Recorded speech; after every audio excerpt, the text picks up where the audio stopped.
Hi, my name is Amanda Rocha. I am an estate planning and probate attorney in California, and today I want to talk to you about family heirlooms. Before I get into that, let me give you my contact information so you can reach out, we can chat about this or anything else, including creating an estate plan for you. You can find me on my website, www.amandarocalaw.com. You can comment down below if this platform allows you to do that, or you can find me on social media at Amanda Rocha Law.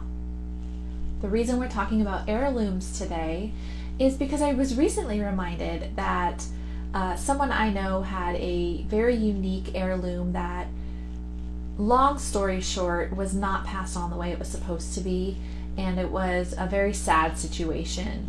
So I thought that it would be an important topic to discuss with all of you, because most of us have one or two family heirlooms within our family that we expect will be passed on to us in the way that has been told to us, or at least we would think would happen. So what do you do if you have a family heirloom? First of all, if you do not have an estate plan and you have a family heirloom, it's not going to go just willy-nilly to whoever you hoped it would go to, or whoever you put a little post-it on the back of it saying it's for them. It doesn't work that way.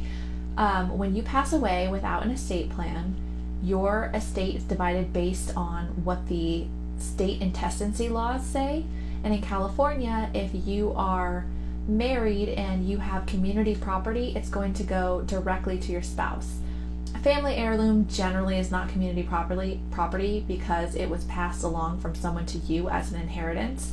But let's say that it was purchased by your parents, or you've purchased it and you want it to become a family heirloom, in which case it would be community property in nature and it wouldn't be passed necessarily to your children right away. If it was separate property, let's say you inherited it from one of your parents or grandparents and you want it to go to your children, separate property is split half between your spouse and between your children, and depending on whether those children are from your marriage or before or outside of or whatever, just know that unless you have an estate plan, it's not going to necessarily go to who you think it's going to go to. So, if you have a will or a trust or both, and you have what's known as a personal property memorandum, what you'll need to do is write down all of your valuables, anything that's an heirloom, because that's what we're talking about now, and say exactly who you want it to go to, and make a backup, and make another backup, in case something were to ever happen to those people. Now, if it's something that needs to be appraised, that needs to happen earlier rather than later, sooner rather than later, and you need to actually keep that document, the appraisal document, with your estate plan portfolio so that everything is in one place for everyone to find. Otherwise, it's not guaranteed that it will go anywhere. Your spouse or children could swear to you that they're going to pass it on to someone with your wishes in mind, but they might not be able to have access to that item to even pass it on.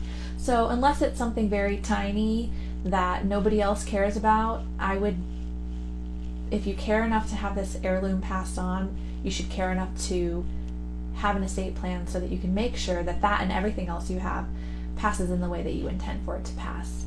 If you have any questions, I would be happy to help you. You can find me on my website, www.amandarocalaw.com.